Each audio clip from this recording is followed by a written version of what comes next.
Nakakapag-normalize ng lahat ng metabolic processes.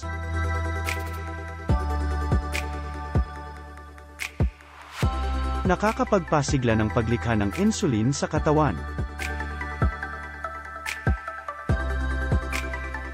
Nakakapag-stabilize ng blood sugar level.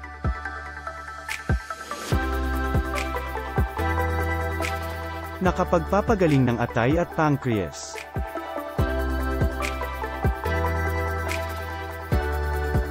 Nagpoprotekta laban sa pagtaas ng blood sugar.